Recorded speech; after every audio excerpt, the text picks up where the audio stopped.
Boa tarde a todos. Confesso que é uma tarefa difícil falar depois do Vitor e antes da CJ, né? Mas vamos lá. Até porque meu trabalho é mais prático, mas vamos lá. O meu título é Avaliação Psicológica, na dúvida, não deixe de usar.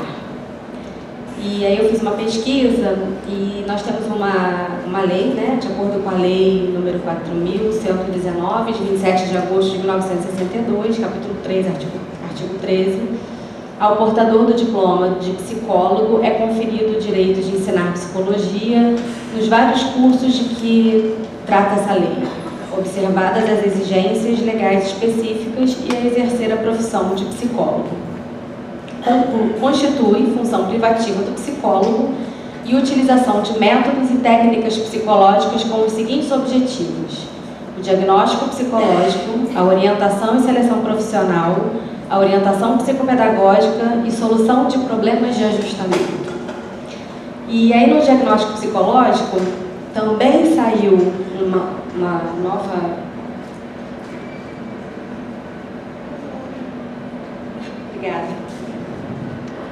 A resolução 007/2003, em que fala pra gente que nós podemos fazer declaração, atestado psicológico, relatório psicológico, parecer, e parecer. O laudo psicológico foi retirado dessa listagem, e em cada um tem toda a sua estrutura, né? Então, quando você usa o relatório, quando você usa um atestado, uma declaração, e é só ir no site do Conselho Federal, que tem tudo lá explicadinho para a gente não errar e não levar um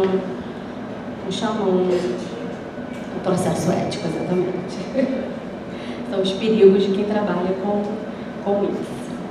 Então, o diagnóstico psicológico ou psicodiagnóstico é, portanto, uma atividade específica do psicólogo que consiste na utilização de estratégias psicológicas, tais como entrevistas de anamnese, psicossocial e testes psicológicos dos tipos objetivos ou psicométricos. E a gente tem como exemplo aí o VISC, né? E os expressivos e ou projetivos, que nós temos como exemplo o CAT. Eu falo dos infantis, mas tem o VAS para adulto e tem o PAT para adulto também e o SAT para idosos, né? E esses instrumentos permitirão a realização, no caso do laudo psicológico, que até então eu trabalhava com essa nomenclatura, em todos os seus aspectos: intelectuais e cognitivos, emocionais e afetivos, relacionamento interpessoal e familiar, considerando não apenas as áreas de conflito, mas também os recursos do indivíduo para superar esses conflitos. Concordamos, entretanto, que em algumas situações torna-se extremamente difícil, se não impossível, estabelecer os limites da atuação dos diferentes profissionais. Em vários casos de diagnóstico, faz-se necessária a atuação interdisciplinar de neurologistas, psiquiatras, pedagogos, fono, enfim. Sim, e até em função disso, da gente precisar dialogar com esses outros profissionais, eu que trabalho especificamente com crianças e adolescentes, eu entendo que seja necessário que a gente saiba fazer um laudo psicológico, porque muitas vezes a gente não quer trabalhar com isso, não quer fazer, mas nós somos solicitados. Então é importante que a gente, já que esse recurso é nosso, né, já que nós podemos, né, trabalhar com isso, por que não usar, não é mesmo? Podemos destacar vários casos de diagnóstico onde a atuação de um neurologista e um psicólogo se encontram pela dificuldade de estabelecer um diagnóstico diferencial entre uma determinada síndrome neurológica, orgânica, e um problema emocional. Levando-se em conta que a neuropsicologia é o estudo das correlações das estruturas cognitivas humanas e seus correlatos biológicos, a psicologia, enquanto disciplina científica, cabe o estudo das funções cognitivas e afetivas humanas, enquanto que a neurologia cabe o estudo do correlato biológico. Algumas pessoas já conhecem, né, não sei se eu posso chamar assim, o famoso caso que a professora Ana Maria Feijó fez em determinado momento, em que ela fala da síndrome de Latourette, né, e ela precisou dialogar com um profissional e a coisa estava ali no meio do caminho E aí ela tem num capítulo de um livro do... Oi? Não, esse é o Síndrome da Tourette, esse que eu estou falando, é do livro Síndrome da Tourette, que tem um texto, esse é mais antigo, esse é da minha época.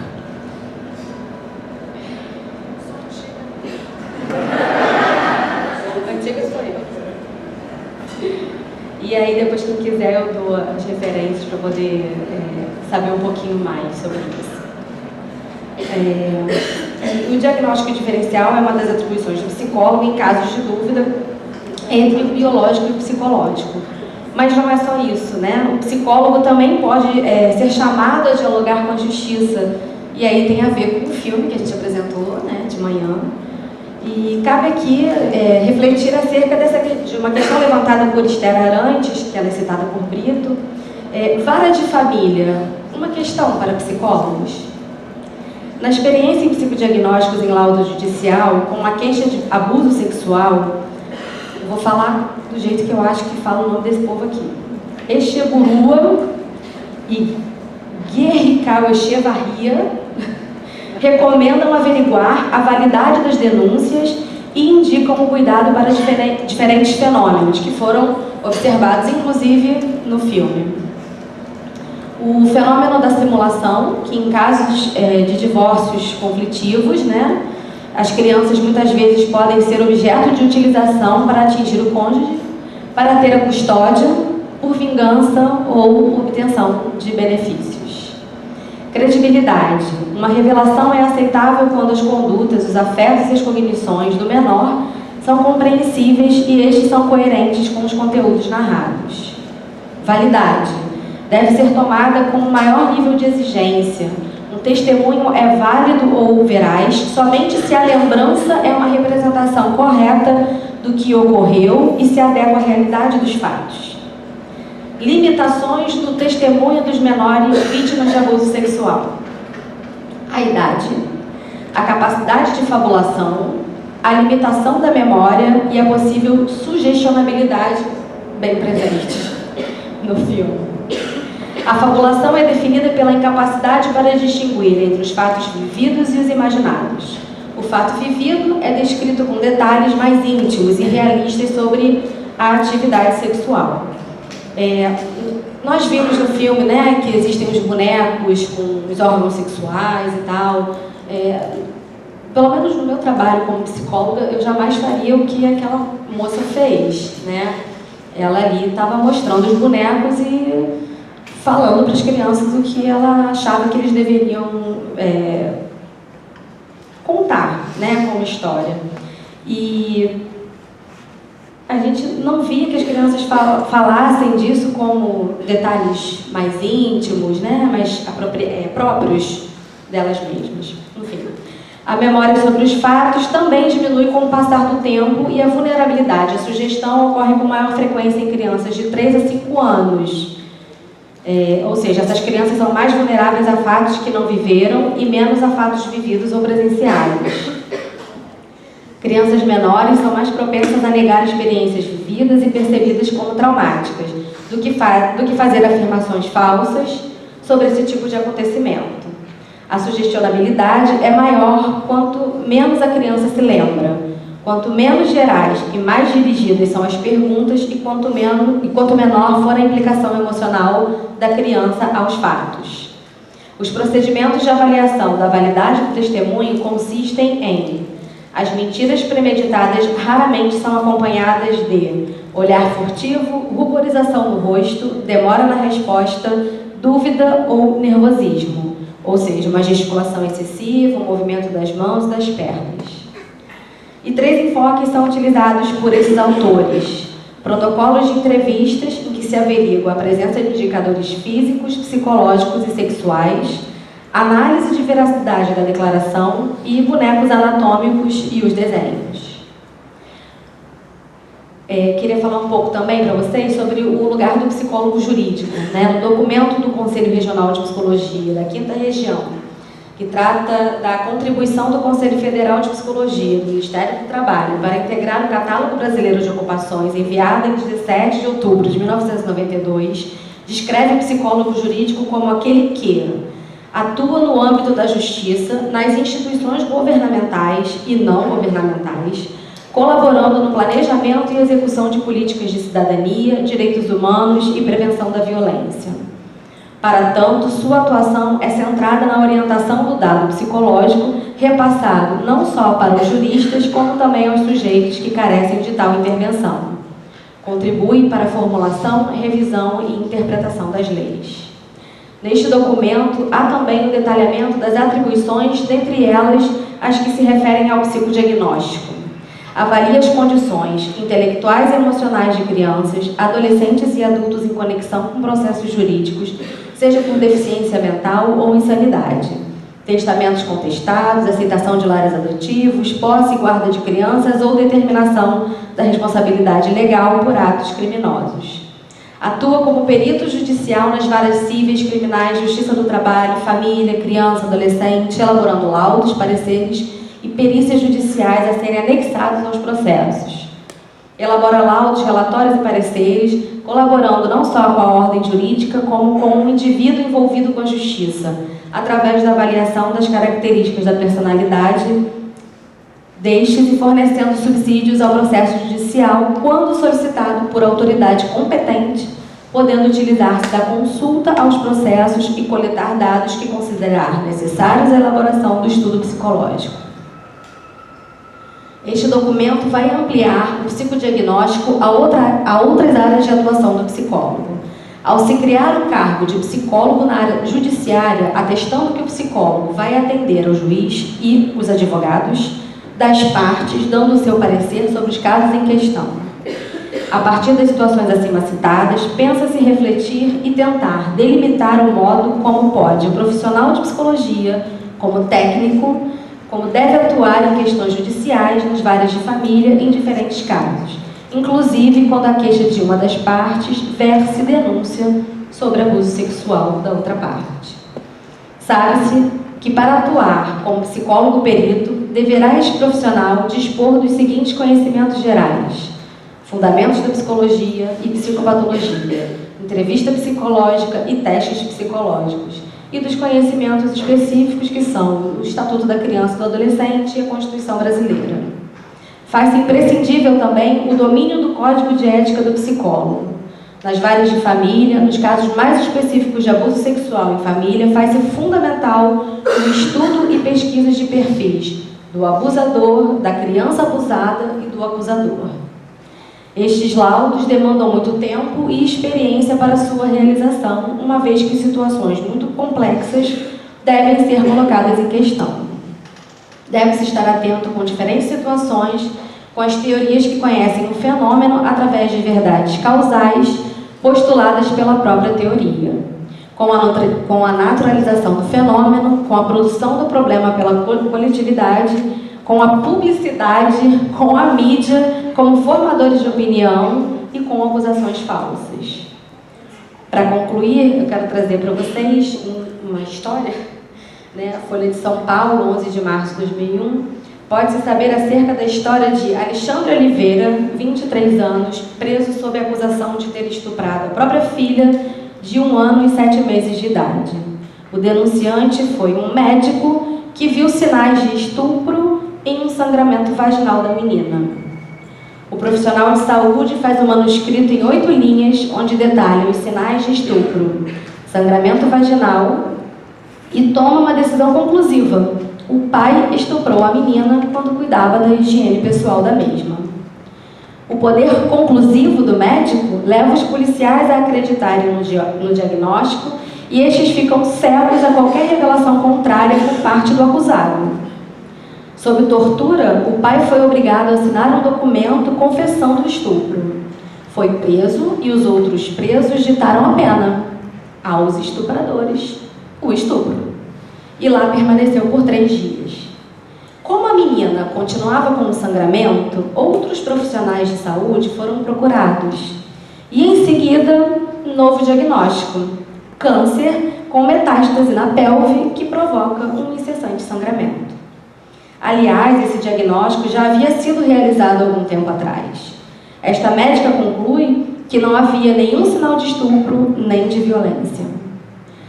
Na prisão, Alexandre refere-se ao desejo de morrer, sonhos e pensamentos recorrentes de suicídio, porém sem coragem para cometer o ato. Na cadeia, Alexandre afirma que tinha medo de que o matassem, porém que o maior medo e a dor física era a dor da acusação do estupro. Não sei se vocês veem algumas falas até parecidas, né, com a moça do filme, né, que diz que basta ser acusada para já ser condenada, né? No caso descrito acima, pode-se constatar o perigo de que apenas um profissional emita um parecer conclusivo em uma questão que traz tantas sequelas aos envolvidos, no caso, inocentes considerados culpados. O inverso também ocorre, culpados considerados inocentes. E uma vez livres, continuarão cometendo seus crimes. Para que tais equívocos possam ocorrer com menos ou com menor frequência possível, a discussão e a investigação deve se dar a partir de uma equipe multidisciplinar. O laudo psicológico, por sua vez, deve ser elaborado a partir de conhecimentos que a psicologia dispõe. Entrevistas psicológicas realizadas com todos os envolvidos no caso, análises das veracidades das declarações, sessões livres com as crianças com recursos que permitam a revelação livre por parte das mesmas, testes psicológicos, se necessário, aplicados em todos os envolvidos em questão. Por fim, a avaliação dos casos de abuso sexual nas varas de família, em uma perspectiva positivista, inicia-se por definir e delimitar o abuso sexual, que consiste em qualquer conduta não consentida com finalidade explicitamente sexual, desde um roçar intencionado até uma penetração anal ou vaginal. Faz-se necessário também a descrição de perfis que facilitam a identificação do abusador sexual ou emocional, como o da vítima, e a utilização dos testes tais como inventários de ansiedade para crianças, escalas de depressão infantil, testes autoavaliativos de adaptação infantil e avaliações específicas das sequelas de abuso sexual. O acusado e o acusador também devem submeter-se às entrevistas psicológicas e à testagem, e em muitos casos recomenda-se a aplicação de testes de personalidade. Numa perspectiva fenomenológica, dá-se o lugar da escuta atenta daquilo que é dito e não dito, das ações e da totalidade da situação. Ressalta-se aqui a pertinência de se utilizar testes projetivos e expressivos que facilitam a expressão mais livre das experiências do testado.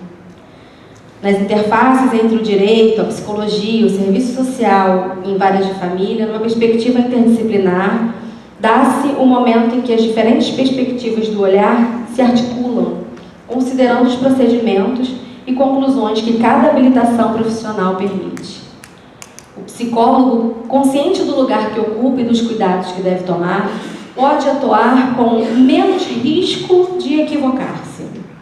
Para tanto, o profissional de psicologia deve colocar-se frente a frente com a questão de modo a alcançar o fenômeno tal como ele se apresenta, não se precipitar em julgamentos pautados no olhar próprio, ou seja, seus estigmas, seus preconceitos, no olhar da teoria, nem no olhar da mídia ou das opiniões descomprometidas.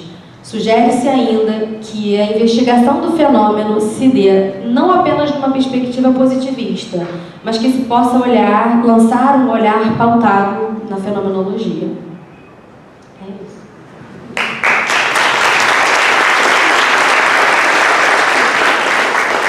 Eu não vou passar para a Ana Maria Feijó, porque eu sabia que eu ia ter mais uns minutinhos. Eu queria poder falar sobre o estudo psicológico que foi feito sobre o filme.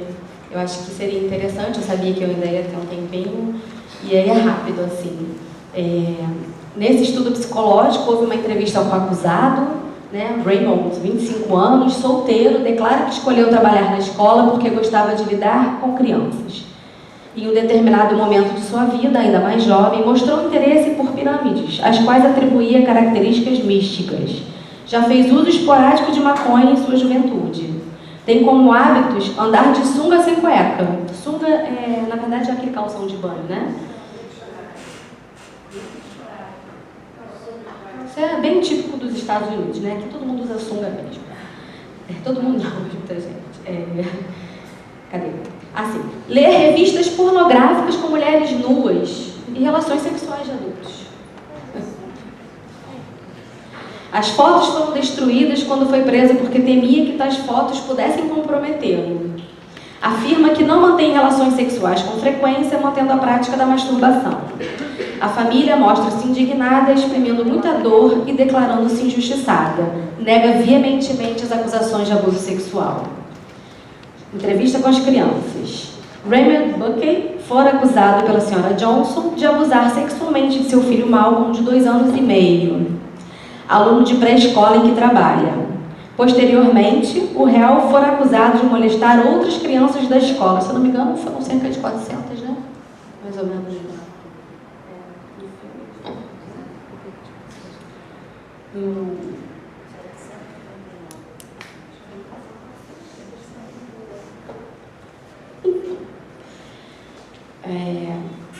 Posteriormente, o réu fora acusado de molestar outras crianças da escola. Em sua entrevista, Malcolm afirma ter sido molestado por seu pai, com o qual estava a noite anterior à acusação.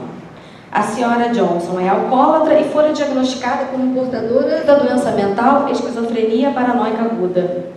Anteriormente à acusação, ela já havia relatado outros episódios em que seu filho havia sofrido abusos.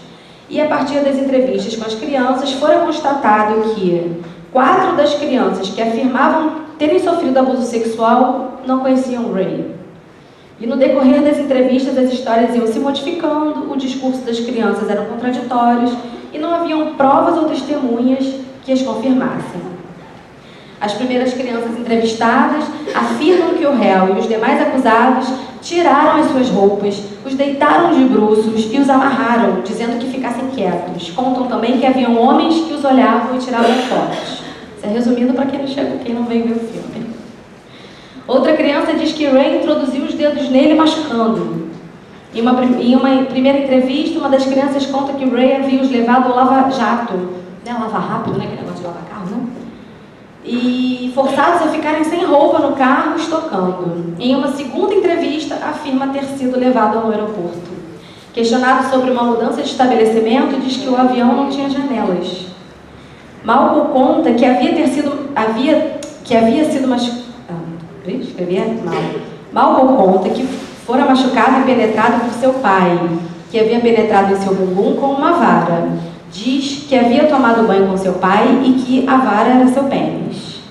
Jonathan, em um primeiro momento, afirma não ter lembrado de Ray. Depois de um tempo, diz tê-lo visto por 1 ou 2 vezes. Relata que nada havia acontecido com ele. Diz não lembrar das brincadeiras após a pergunta ter sido repetida várias vezes. E contando como as brincadeiras haviam se passado.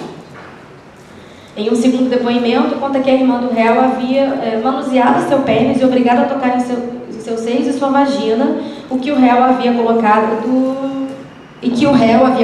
seu pênis na vagina dela. Relata que Ray mutilava animais e dizia que ia fazer o mesmo com seus pais caso contasse alguma coisa para eles. Diz também que fora levado a um depósito onde mexeram em seu pênis e tiraram fotos, e a uma igreja onde animais eram sacrificados. Conta que pessoas de preto e outras vestidas como o diabo haviam levado à igreja. Outras crianças contam que o réu o levou para um túnel para que não fossem encontrados. E também todos ficavam pelados e tendo que dançar. Uma menina conta que Ray havia matado um cavalo, o golpeando com um taco de beisebol, e que nessa situação o homem bode também estava presente. Cian conta que brincavam de cowboys e índios, onde eram presos e tocados no pênis pelo Ray e sua mãe. Relata desconhecer certas brincadeiras e as pessoas que delas participavam. Em um primeiro momento, diz que Ray não havia tocado em seu pênis e, após certa insistência, afirma o contrário. Por fim, diz que conta a história que todos querem ouvir. Aaron diz que fora forçado por seus professores a desenterrar cadáveres no cemitério. E aponta 2 celebridades como pessoas que o acompanhavam. Na verdade, foi uma celebridade e o promotor, né? Foi. O Chuck Norris e o promotor. E a síntese psicológica, a síntese mesmo, né? Raymond mostra uma aparência frágil, revelando ingenuidade no modo como elabora seu discurso. Autêntico e direto, sem recorrer a estratégias. Mostra sentimentos de indignação e humilhação frente às acusações que lhe são imputadas. Sente ainda medo do enfrentamento com o mundo, por vezes manifestando o desejo de se esconder. Apresenta inteligência nos padrões de normalidade, evidenciando capacidade de análise, síntese e raciocínio lógico.